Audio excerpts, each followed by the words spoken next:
This is the Horse Radio Network. This is episode 569 of the Dressage Radio Show, official podcast of the United States Dressage Federation on the Horse Radio Network, brought to you by Kentucky Performance Products and Total Saddle Fit. On tonight's USDF episode, we have USDF President Lisa Gorretta on the show to talk about the return to competitions, as well as returning guest Patty Mayer on to discuss training for fourth level. After that, we will bring you a trainer tip from Micah Deligdish.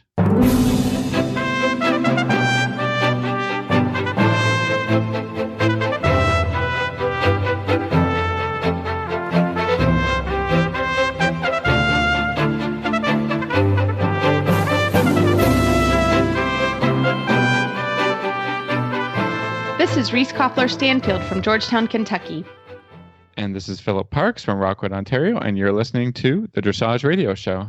Hi, Phil. How are you? I'm doing quite well, actually. And you? Yeah, good. I've missed it's hard when we have our Thursday, because right now you guys are you're our entertainment, and Paul is our producer. You don't hear him very often, but Paul is in England, and so it's kind of nice to check in with you guys. And I missed you all last week.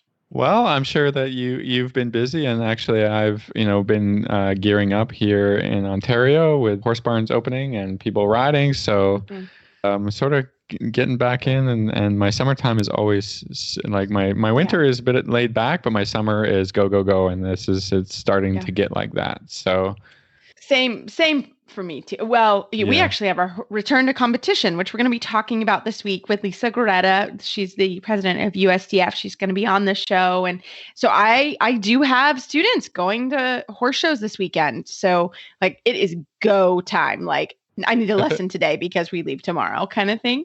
I'm not quite ready personally to go back to competition, but I did enter Follow Me's first pre-St. George in a couple weeks, which is really exciting. And then I remembered I better test it shad belly on. Yeah, exactly. I'm like, oh, wait, I got preparation work. Do all the preparations. I thought, I better get that shad belly on.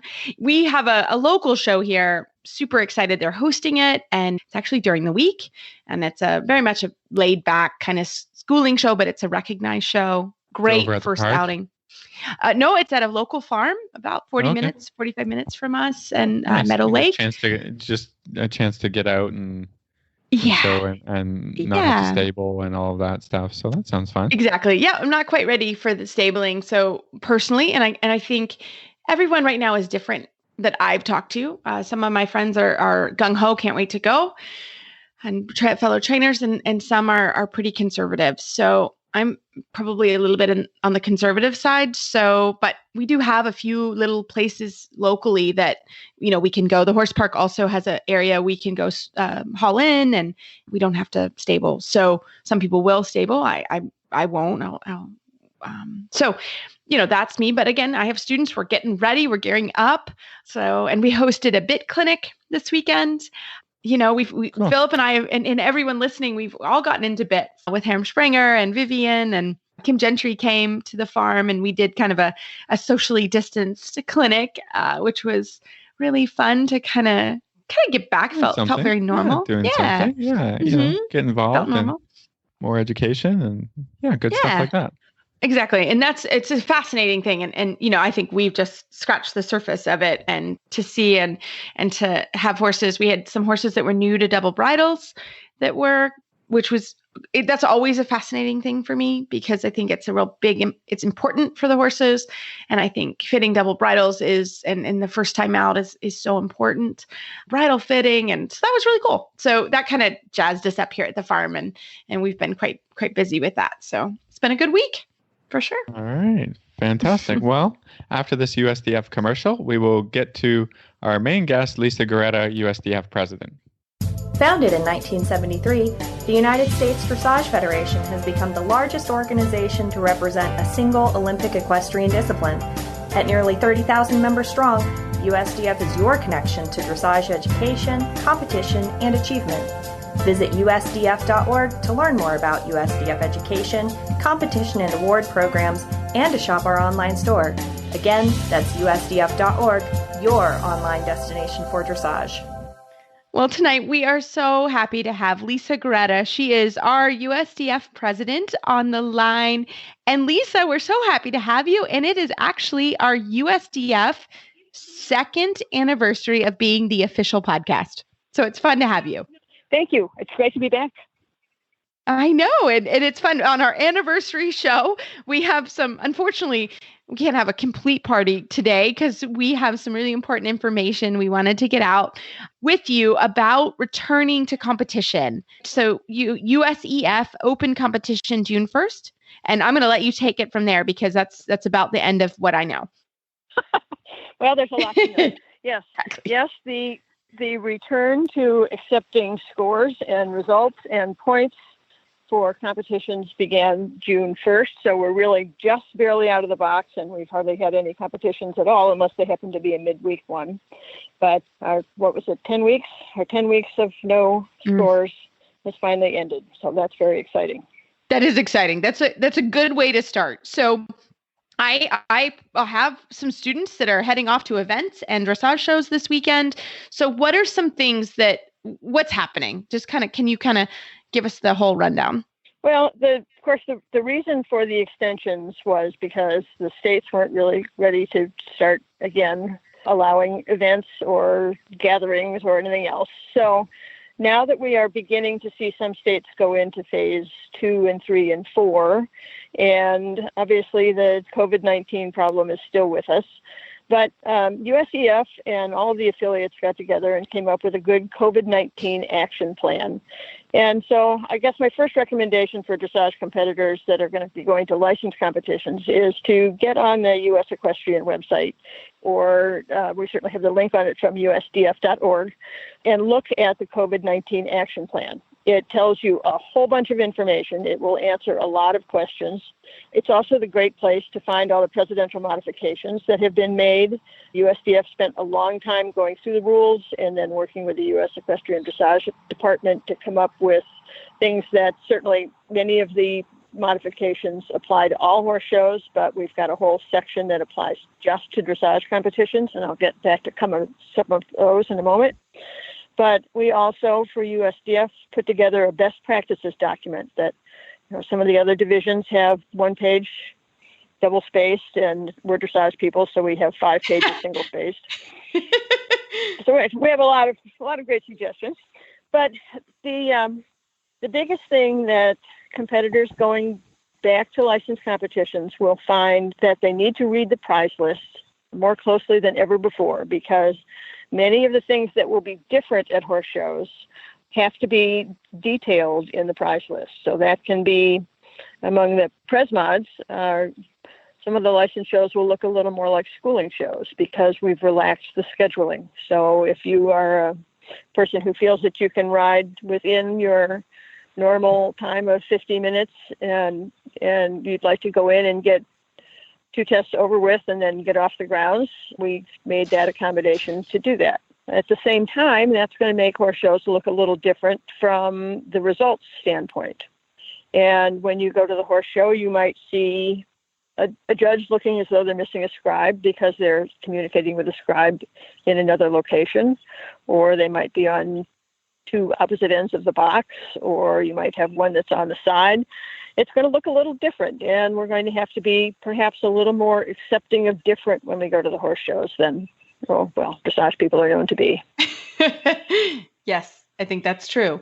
That's true. And what are some things, that with masks, right? That's been a big question mark. Masks, yes. That goes back to the COVID-19 action plan, which I'll say again, good place to start reading. There have been a lot of questions about masks and a lot of people worried about riding with masks and how they could possibly breathe that. At the end of the day, the requirement is that you must wear a face mask if you are not mounted, if you're a competitor. If you're in the stabling and you're within 6 feet of people, or by the warm-up within 6 feet of people, then you must wear a mask. But when you're actually riding, then you do not have to wear the mask. So in starting to get ready for shows, some of the things that the competitors are going to have to get used to doing is taking their temperature in the morning. People who've gone back to work and are no longer working from home might be used to that already. It's kind of the same scenario. You have to take your temperature and you have to be able to tell them that you are symptom-free. So that's also a question that will be on the grounds.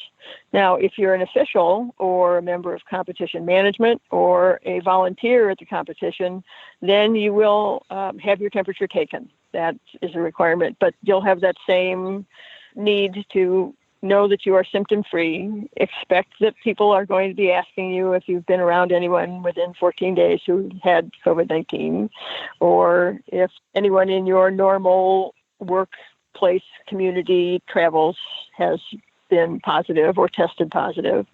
So I hope that people will be able to get past the annoyance of that, because it's going to happen a lot. I do hope that people are going to be volunteers at our competitions, because, of course, we know that dressage tends to run on volunteer power, and we'll need everybody to help us get things going. But at the same time, we won't have spectators. We'll only have participants. And again, if you go back to that action plan, there's a good definition of participants. So it's the riders, the grooms, the trainers, not extra spectators, not owners if they're not riding. It will be a limited number of people that are permitted on the grounds. And that's going to last at least through the rest of the season.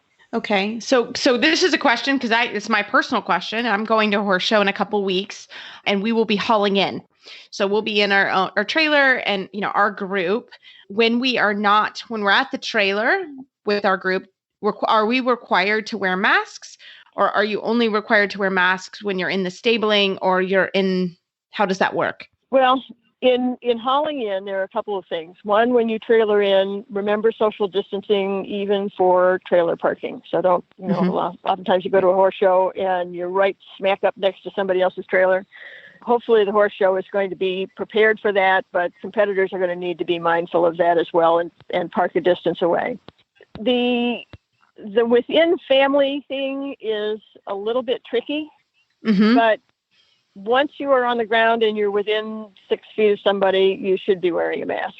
If for no other reason than as the president of USDF, the thing I do not want to see on social media, and nobody else does either, is pictures of equestrians around other people not wearing masks all over social media, because equestrian sports is not going to need that. One of the things that's helping us get equestrian sports going again is that we are very low in the rating of contact in sports and safety and ability to distance. So this is where we really shine.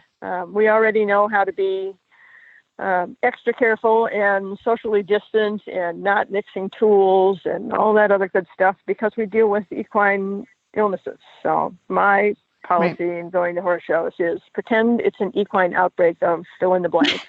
And how careful would I be? And that's how careful we need to be. I think that's a great way to think about it. And splitting equipment, water hoses and muck tubs at the wash rack, all of those things should be handled wearing gloves. And ideally, you will not be sharing tools. But particularly now with your group, when you're packing the trailer, I would suggest that you not take everything and the kitchen sink. Yeah, that's going to be good. Try and keep it light, keep it what you need. In your case, if you want your students to be riding, say you've got some at first level and some at third level and some at Pre-St. George. If you can work with competition management and it's specified in the prize list that they are ready and able to do that for you, you might be able to have all of your students in and out and off the grounds in 2 hours, but they won't necessarily have their class results.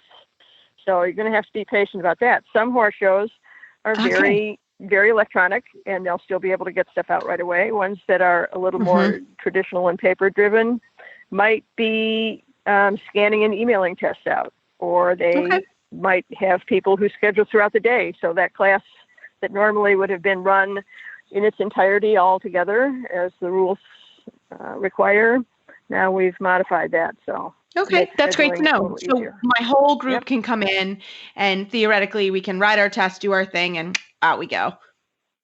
And out you go. Yep. I Talk like to your it. show manager.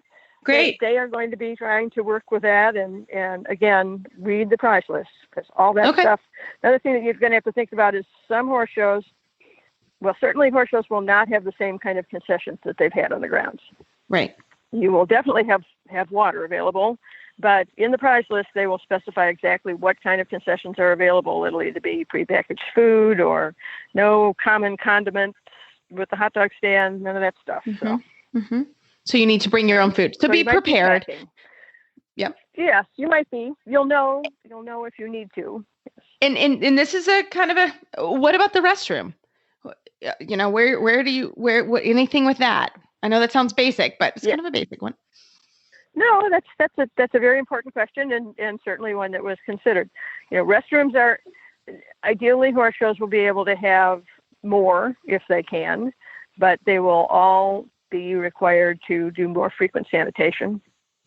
And I would recommend some of the plans that I have seen involve having sanitation stations there so that competitors can be helpful in that regard, but they'll have to have staff to do frequent sanitation and be monitoring touch points just as they are in the shopping center. Stall doors, common areas around mounting blocks. We're going to try and have more mounting blocks so people are not getting legs up and less touching. Less touching.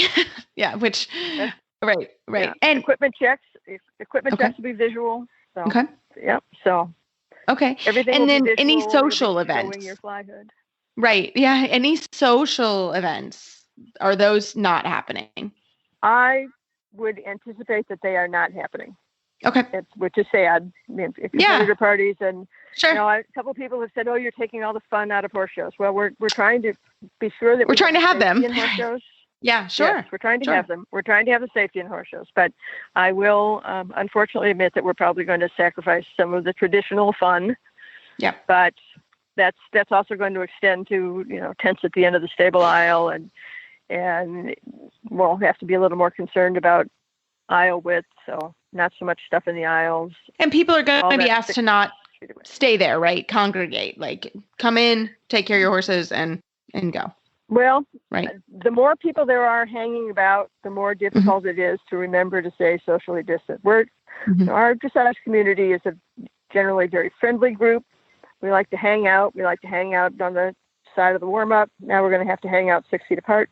It'll be an advantage for dressage because so many people use electronic headsets, so that's helpful. But distance, I expect to find some semblance of markers on the rails of the warm-up so that people aren't standing in one spot, which, of course, we always seem to gravitate. It's working in the ring. If there are two horses, they're always right next to each other. Yeah. Well, and actually, as a trainer, I'm currently not using headsets. I felt like that was kind of the one touch point and that we could have, and I'm personally not using them.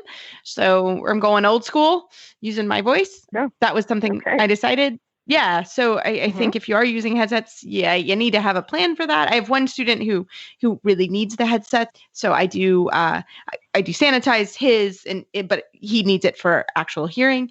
But anybody that I can, I separate and I don't share the headsets myself. So that's something that I've got a lot of trainers that are doing that. They have individual headsets for the client, and the client keeps that, and then they just disinfect the mechanism between students. But yes, that is another one. Okay. Anything else that you can think of that I'm trying to think of going to the horse show? What a little bit about stabling. We talked about sharing things. Anything else about stabling that we need to be aware of? Well, I would expect that if your typical showgrounds has, say, 200 stalls, and you're thinking that means they can have that many horses, try not to enter at the last minute. We're going to try and get rid of that 1159 on closing date entry policy that we've, well, no, it's not so much a policy. It's just a habit that we've all gotten into. I'm guilty. I'm not going to lie. Everyone is guilty. But it's going to take a while to figure out stall layouts so that there can be distance between groups.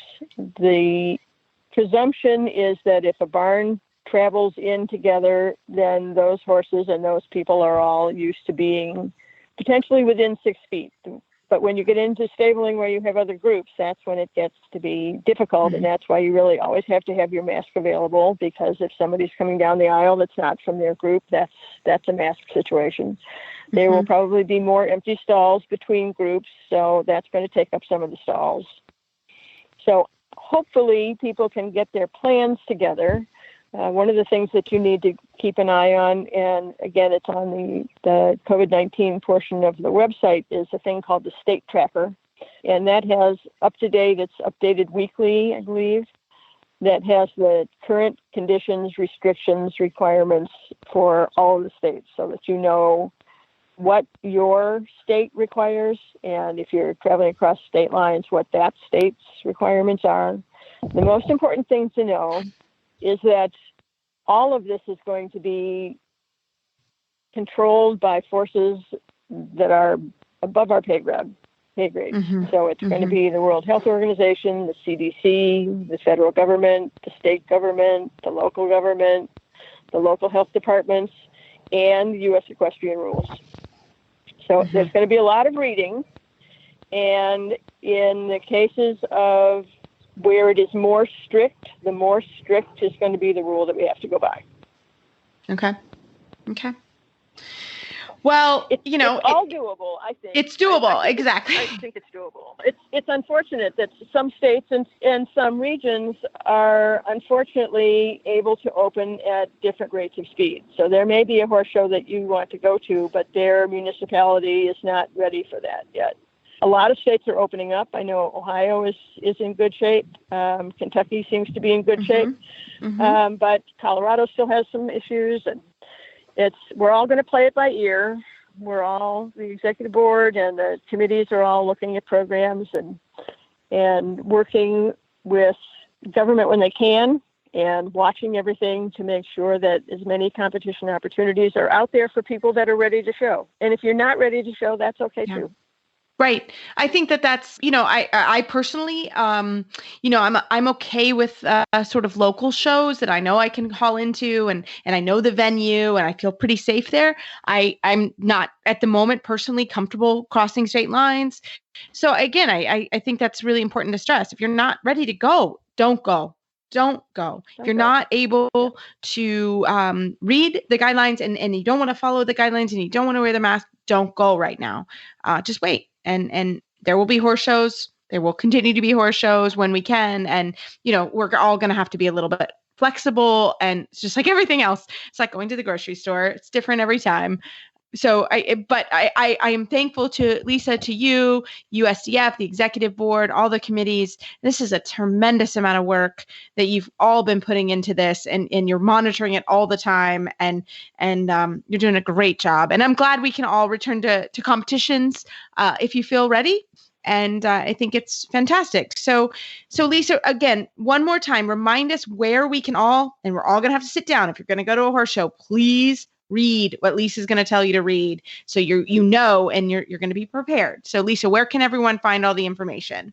So the easiest single spot is go to USDF.org. And from there you will find links to the U.S. Equestrian website and the COVID-19 section that has the COVID-19 action plan, the frequently asked questions, all the presidential modifications. On the USDF site, you'll find best practices for dressage competition. Also, it is extremely, extremely important to read the prize list. If you have questions, contact show management about things like scheduling, what they're going to be doing. Should you expect that your test is going to be ready? Plan to do everything electronically that you can. Everybody needs to be part of the I want to have a perfect entry contest, so that you don't have to make trips to the show office. So make sure that all of your paperwork and signatures, you'll find a new release waiver that is required for all competitions. That's kind of lengthy, but it covers the federations and it covers the competitions. So that will be something that's new. Best thing to do is plan ahead, sit down with your coach, sit down with your fellow traveling dressage people, figure out your plan, and then go and have a good time. Enjoy your horses. If you have unfortunately not been able to ride for a while and you've not had access to your barn, Dr. Clayton did an excellent article for us that's on yourdressage.org. Sorry. And she came on to the show. You can also search her here on the show. We did an interview 2 weeks ago, right, Phil? It was 2 weeks ago. Hillary came on. Yeah, we talked all about returning to competition. Back. Yep. Yeah. So we've done an interview, and you can read the text as well. So lots of resources. And Lisa, everyone can call the office if you have extra questions. Call the office at USDF and they will get you to who you need to. Well, again, Lisa, thank you so much for all the work you've been putting in. This was, I'm sure, not on the list when you became president, but we are so thankful you came on the show, and we're thankful for all the work you guys are doing and that we can have the opportunity to go back to horse shows. So let's all really try to do the protocols, read, so that we can continue horse shows going on for this season. So Lisa, thanks so much for your time tonight. And we look forward to going back to a little bit of normalcy. We appreciate it. A little bit of normal, yes. And congratulations on your podcast anniversary. I know, second anniversary. We're thrilled to be the official podcast of USDF, and we enjoy it very much. So thanks for having us a part of the team. Thank you. Well, right after this commercial break from Kentucky Performance Products, we're going to come back with Patty Mayer on our discussion of fourth level. Vitamin E is a powerful antioxidant that supports healthy muscle and nerve function by limiting cellular damage. Green grass is the best source of vitamin E for horses, but most horses don't spend enough time grazing to meet their needs. Hay, grain, and winter pasture provide little to no natural vitamin E. To ensure your horse's vitamin E requirements are met, choose Elevate. Elevate contains a readily available source of natural vitamin E. Elevate is cost-effective and easy to feed. To learn more about Elevate, visit the Kentucky Performance Products website at kppusa.com. Well, tonight we are very excited to have our now frequent guest who we love, Patty Mayer. She's an international rider, trainer, competitor. Patty, welcome back to the show. Thank you. Thank you. It's beautiful to be back. It is a gorgeous day here in Southern California, just in case anyone needed a weather report. Yesterday, not so bueno. Like 106 at the Equestrian Center. Today, lovely. I rode in kind of a thunderstorm this afternoon. It was a little like, I should get off. But it actually is a little cooler now. So it's nice here now this evening. And Phil, Canada, what's the weather report? Beautiful. Absolutely beautiful. Like 28 degrees. All of Canada. Sunny. It's a big place. Yeah, the whole thing is just fantastic. Well, yeah, it's getting to be summer. Awesome. I love it. Well, it is June, guys. It still feels like March 85th for anyone. I don't know if anyone else feels the same way, but definitely feel like it's in March. But we're so happy to have you back on. Yeah. Thank you.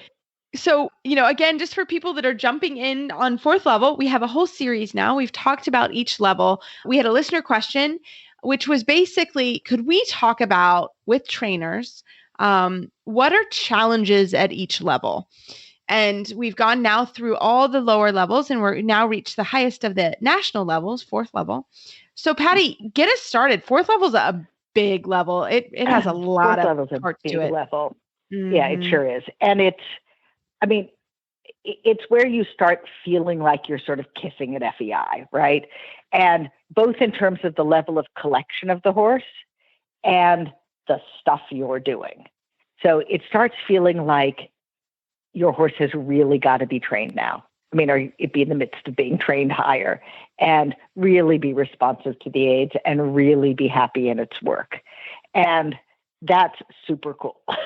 Yeah. That's when you start feeling it, like as a rider, that's when you start feeling how magic this sport is. And, whereas at training level, I think you feel like, oh, this is fun. At fourth level, you start feeling, oh, wow, this is magic and sort of addictive. And so there you go.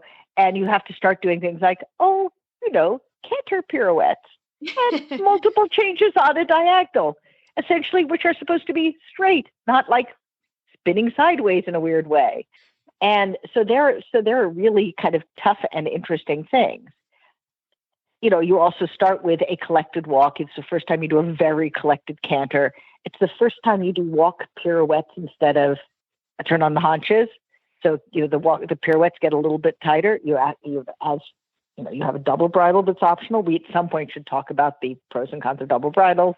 And there you go. I mean, it's tough. Yeah. So where do we want to start? Well, and don't you think, and I think this is a question for both of you, I look at fourth level literally as, normally you can look at the test and be like, oh, I can do all 3 tests. In fourth level 1 and then fourth level 2 are vastly different. And then fourth level 3 is really different than so you may be able to ride 4-1, take a look at 4-3 and you're not ready. I mean, 4-3 is essentially, and a lot of people would tell you the pre-St. George is easier than the 4-3. Although they did it, I would say that they've made it a more different test visually.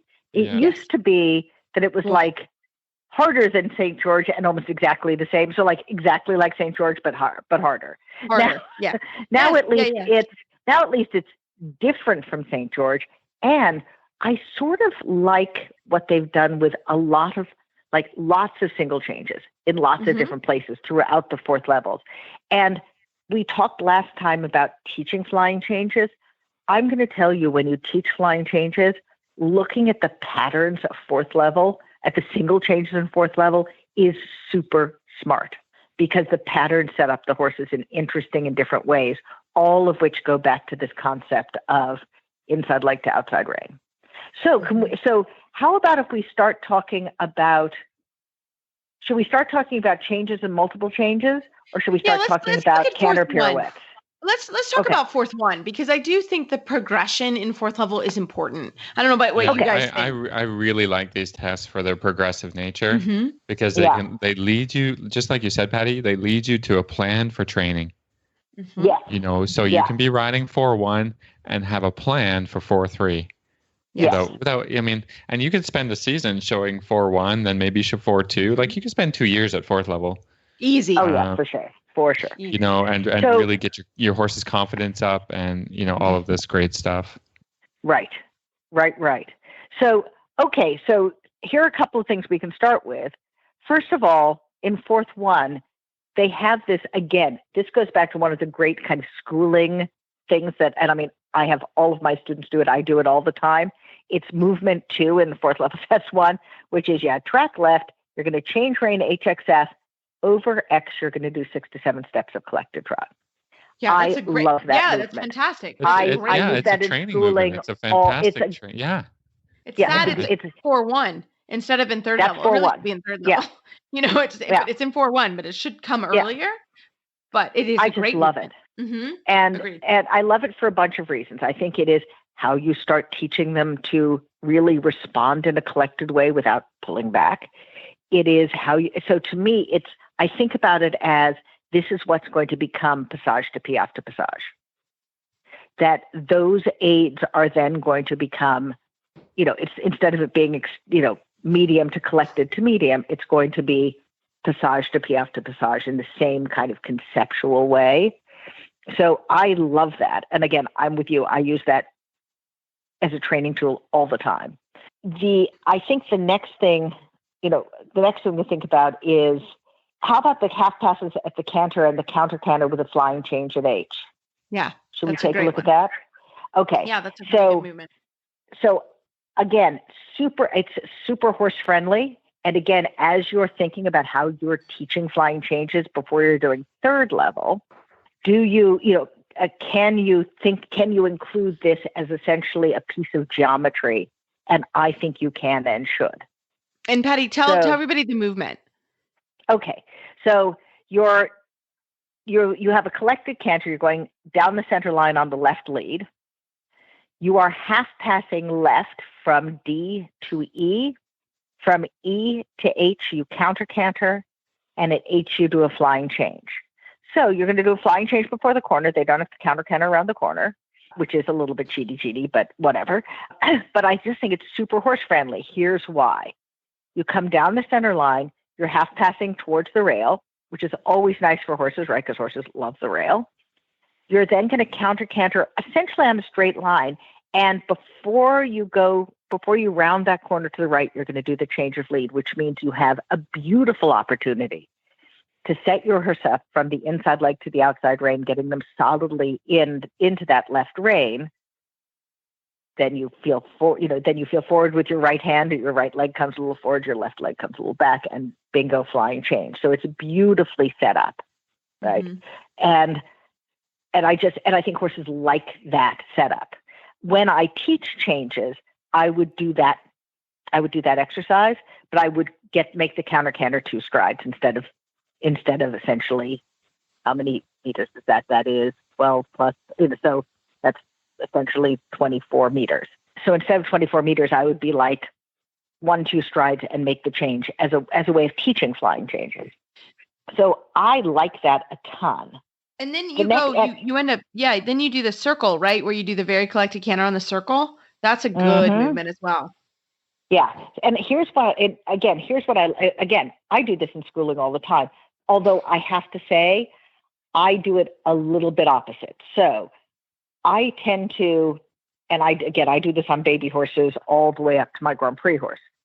If I'm in a 20-meter circle, I will think, and again, I'll move this around a little bit. I'll think I'm going to be doing a collected canter or a working canter on the enclosed side of that circle. And on the open side of the circle, as you're heading kind of towards X, I'm going to do a medium. So they get used to coming in and out of canter. And again, as the horses get towards 4th level, towards St. George, towards Grand Prix, then this concept of it's not just a collected canter. It's essentially, what we would call it, they call it a very collected canter. It's always been called a school canter or pirouette canter for me.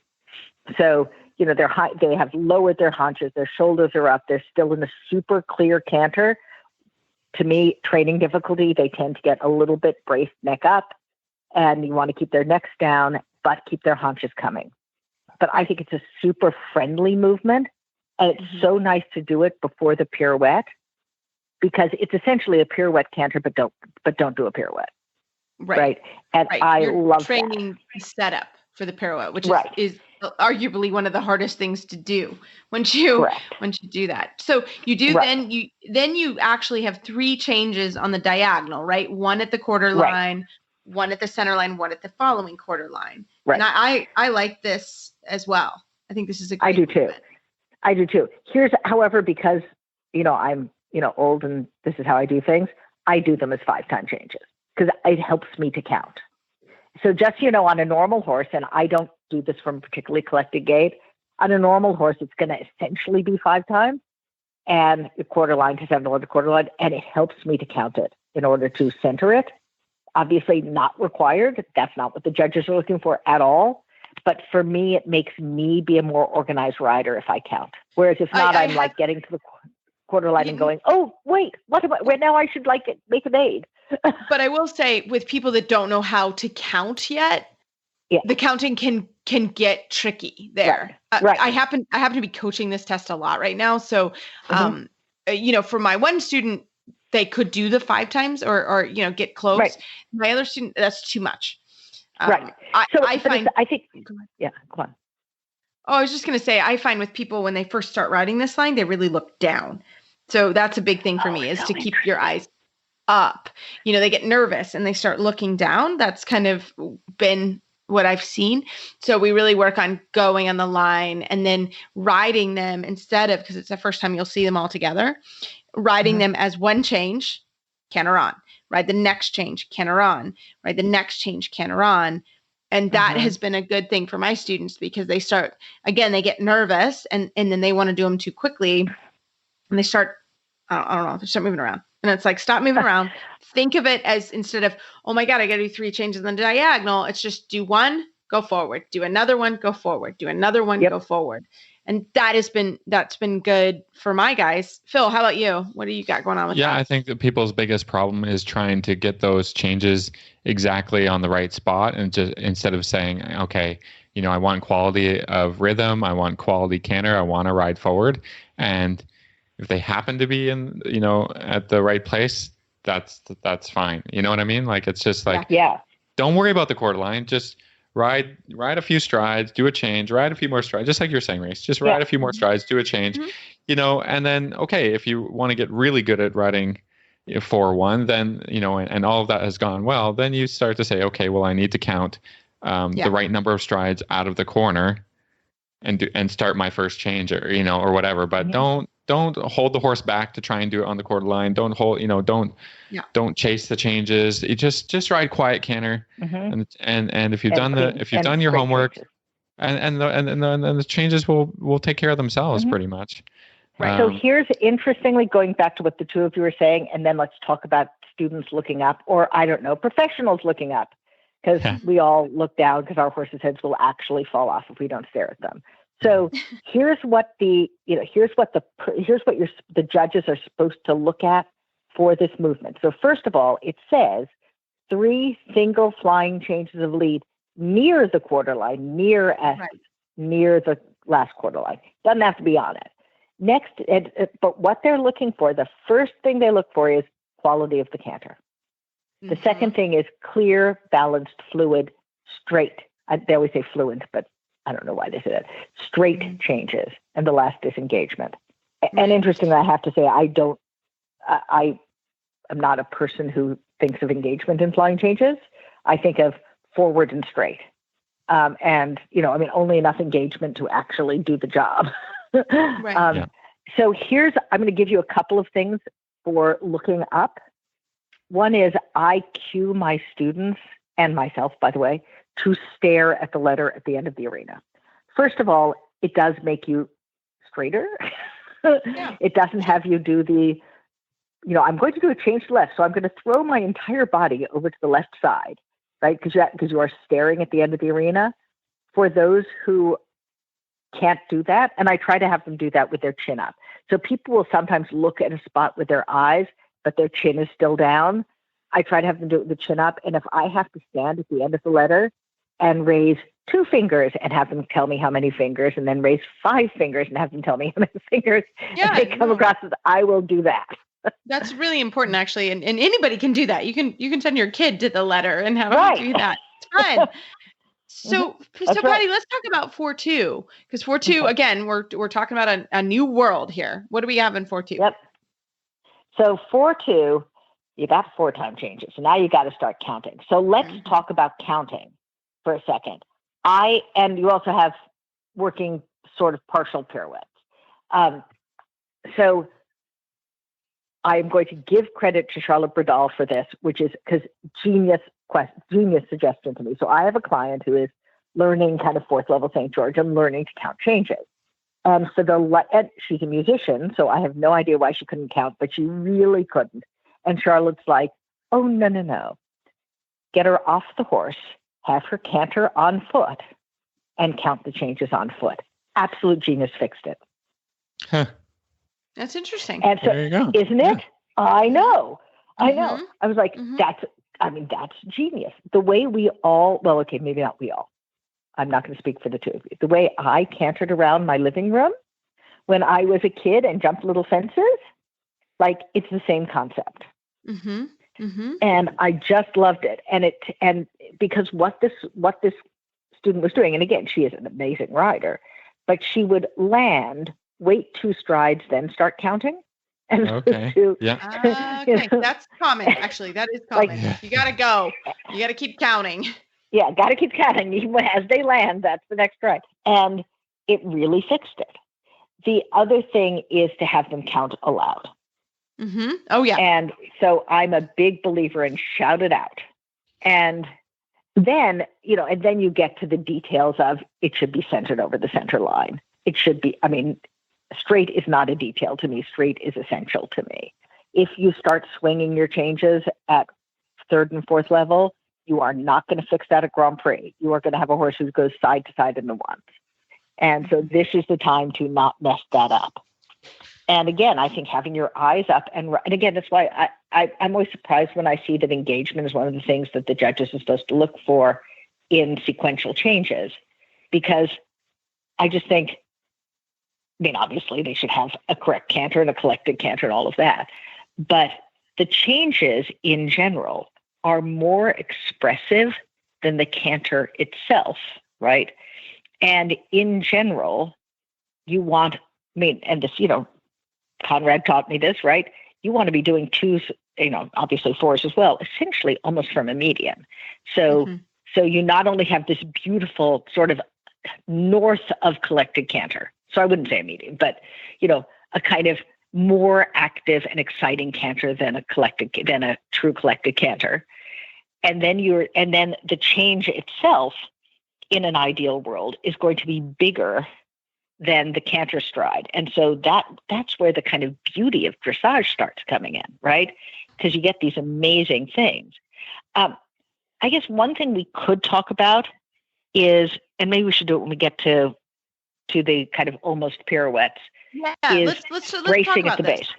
Okay. Yeah, let's talk about because again, this is a great progression in teaching canter pirouettes. So yeah, so go with that. Okay, so on the diagonal, you're going to develop a very collected canter, and you're going to do a working pirouette, but not the whole way. So in St. George, right, you're cantering essentially on the diagonal, basically heading back towards A from, let's say, H, and you want to begin and end on that same line, and you do a half pirouette and come back. In this, you're doing not quite even a quarter pirouette. So you're going, so you're collecting and turning towards the opposite corner. And let me just read it because that's going to help. Sorry, looking over to my computer.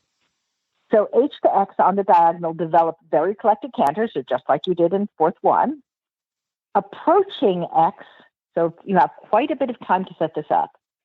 Working pirouette, so you're not shoving them back on their butt before they can help it, before they are ready for it. Working pirouette left toward M, not back towards H. And again, I think that is super horse friendly. I mean, I love these tests. Super horse friendly. Why? Because it emphasizes the setup. Yes, they are turning, and we need to start talking about how you turn pirouettes because people don't. But the setup is emphasized. It's a really nice introduction to the horse, but all of the elements are there. And again, what a beautiful thing to use in schooling to help your horse learn to do a pirouette and help your client. So right. And Patty, can you read, because you're by your computer, in 4-3, you have a similar, but you're going to turn it all the way. It's a working pirouette, and that's the big difference between 4-3 and Pre-St. George. You go from this sort of a quarter turn and 4-2 to a half turn. To a half a turn in 4-3. That's again. There's progression. So here's the one in 4-3. On the diagonal, again, develop very collected canter, just like before. Before X, just like so. The diagonal is F to X. Before X, just like before, working half pirouette left, approximately 3 meters in diameter. By the way, that means the hind legs, not the front legs. Proceed collected canter, and before F, a flying change of lead. So let's talk about both the quarter pirouette and the half pirouette. I am going to tell you that there are very few things I can really, really do in the world, but I can help people fix their pirouettes. Why? Because most people have the same trouble in a canter pirouette that they have in a walk pirouette.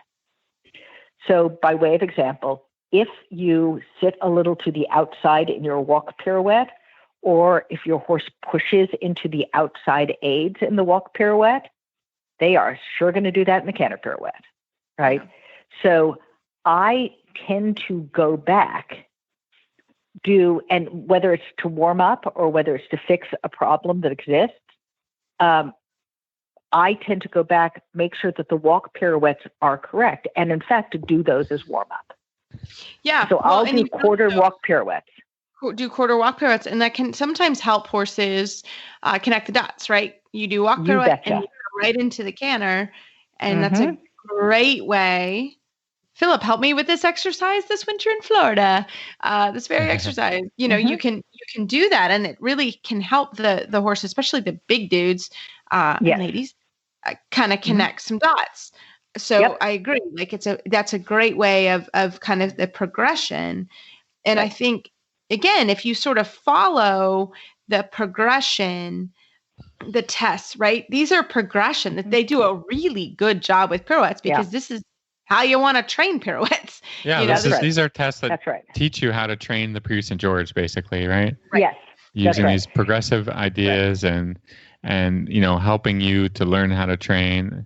I mean, myself for the quarter pirouettes, as I'm training the horse, I like to ride kind of a box, a 20-meter box in the arena, so that I'm getting used to riding the quarter turns. And I can make a corner if the horse isn't quite balanced how I want, or I can turn a pirouette. I mean, all it is basically 2, maybe 3 strides for a quarter pirouette, and sort of 4, maybe 5 strides for a half pirouette. So it's not that you have to sit down and stay there forever, and you just help the horse to turn and go forward again, turn and go forward again.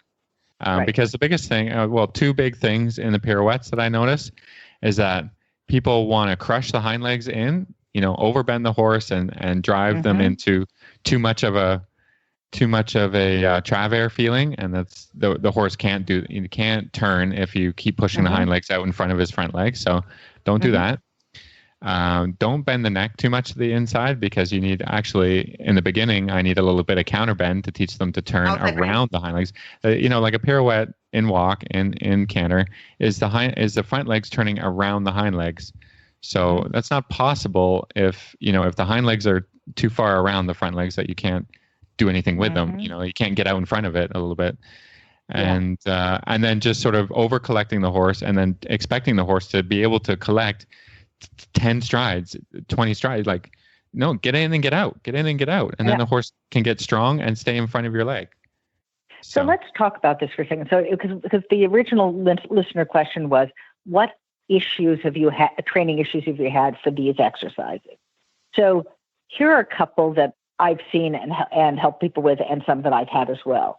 So one is essentially, again, going back to it, these are exactly the same problems with turn on haunches at the walk or walk pirouette. Horses will do turns on the middle. So the middle stays in the center. Their haunches go to the outside and the forehand goes to the inside. That will be a 3 when you're competing. And it comes from 2 things. One is it comes from, again, this sense of the horse pushing into your outside aids instead of going away from your outside aids. And then you're right, Phil, it also is them not being kind of organized in their bodies. I'm going to tell you that one thing people do a lot in pirouettes is they are pulling back to get the pirouette. They're like, collected canter, pull back now. No.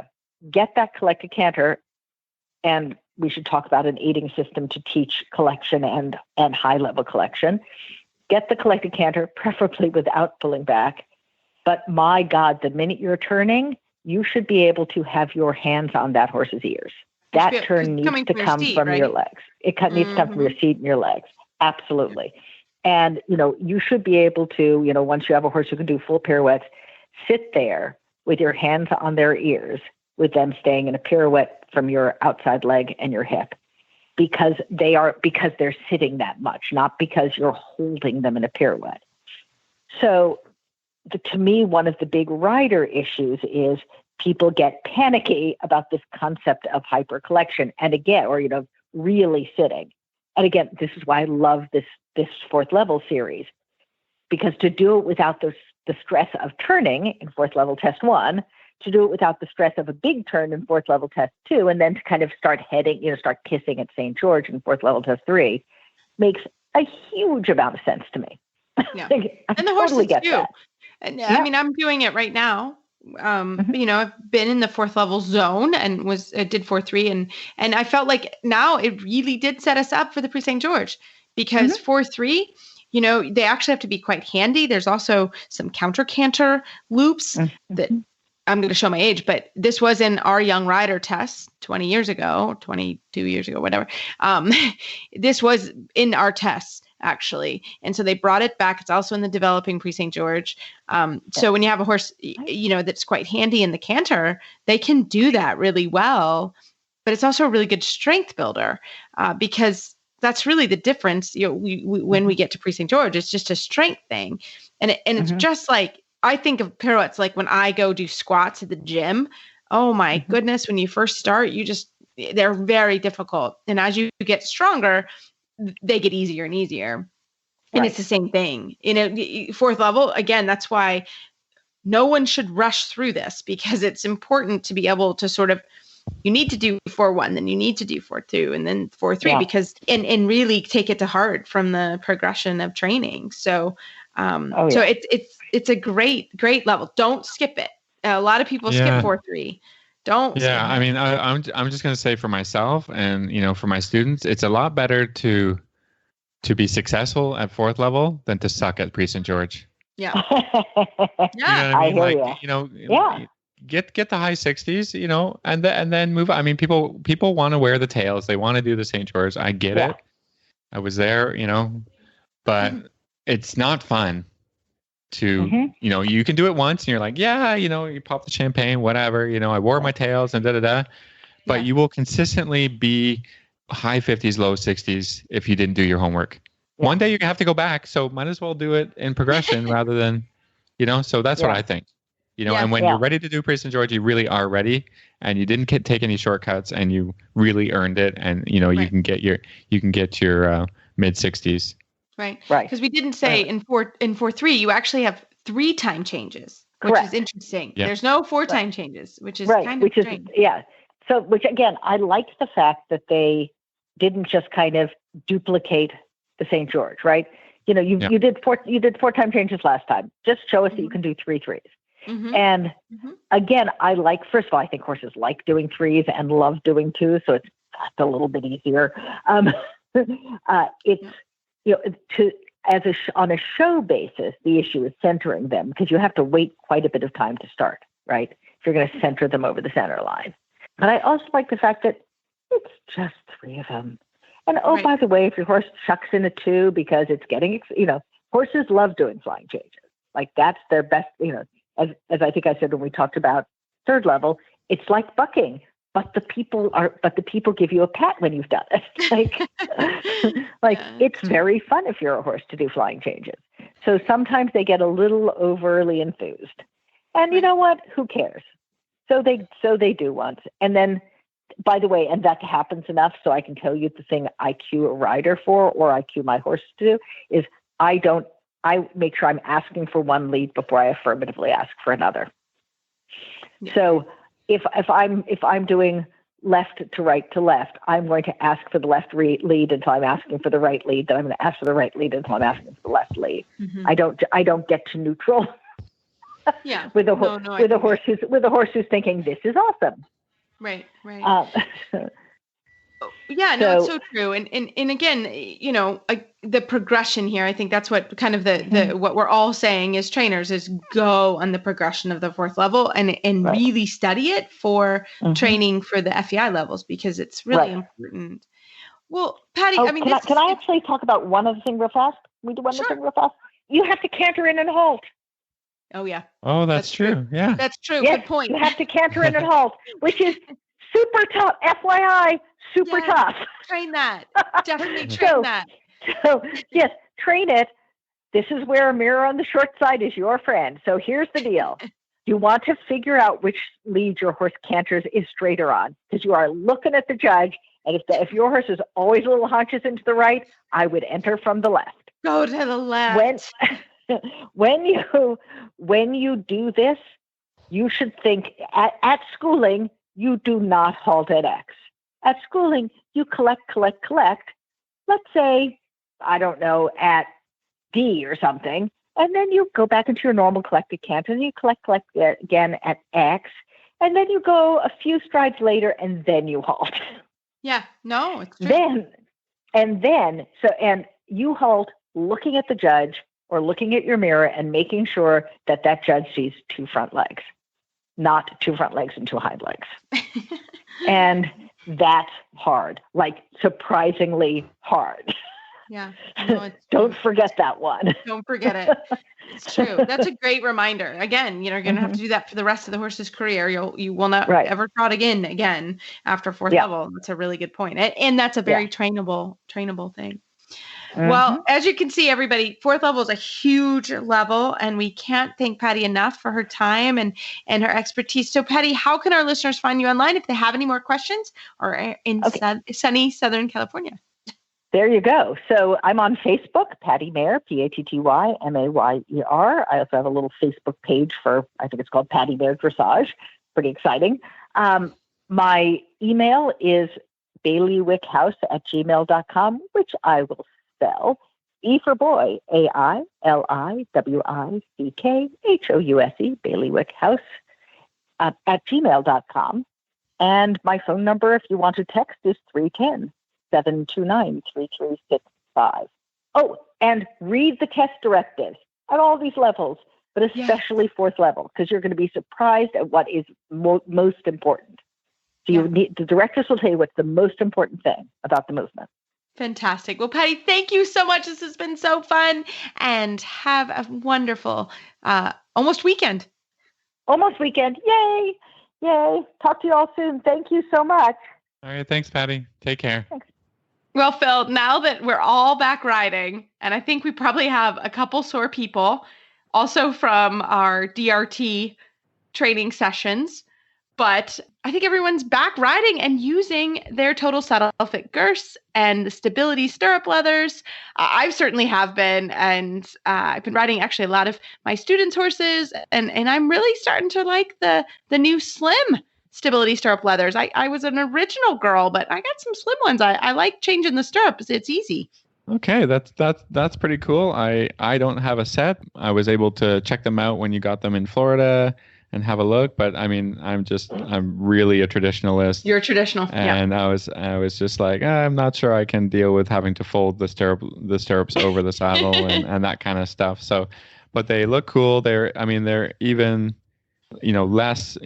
So with those slim versions, the buckle is not under your leg at all. No, not at all. So I can totally understand how they would be even extra less bulk and would bother your leg a little bit less. Yeah, and I found with my ladies, the products are really innovative and really great from Total Saddle Fit. Yeah, and I really have found with my smaller ladies that they actually like it better. I don't fall in that category, but with not as big of a leg, and I'm also a traditionalist, they really like that. So just something to think about if you're.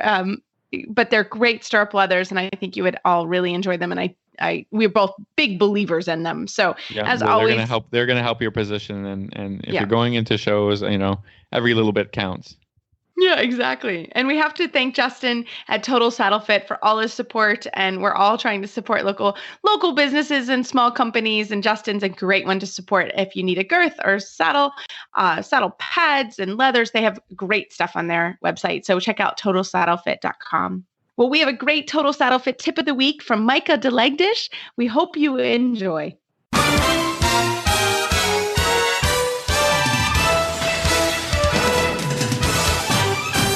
This week's dressage training tip is brought to you by Total Saddle Fit, home of the shoulder relief girth at totalsaddlefit.com. Well, tonight for our Total Saddle Fit tip of the week, we are so happy to have Micah Deligdish. She is back on the show.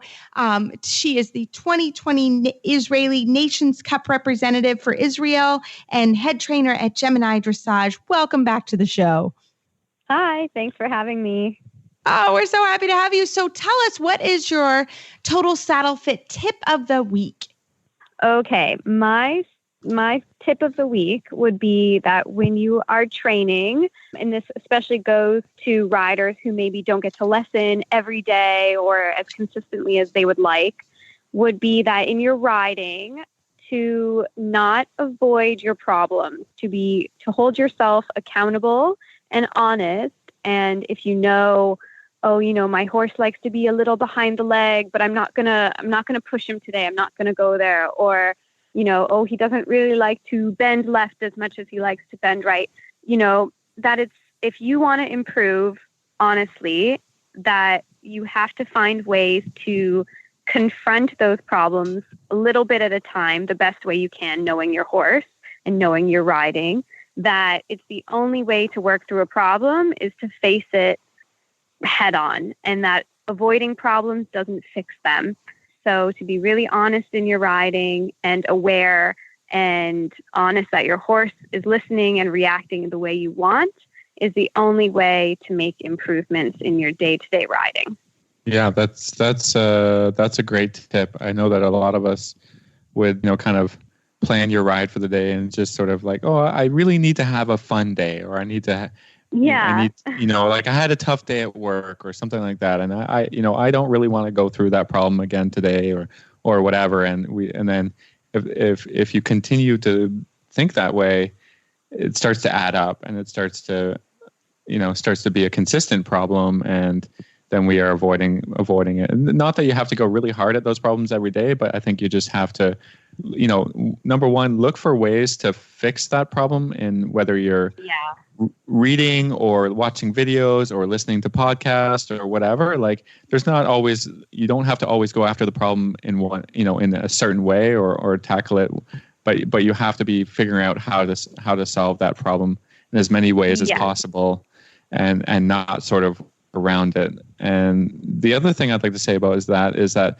you'll be surprised as you're working through that, your particular issue, like you said, whether it's left bend or whatever, how much better some of the other stuff gets when you go back to it. 100%.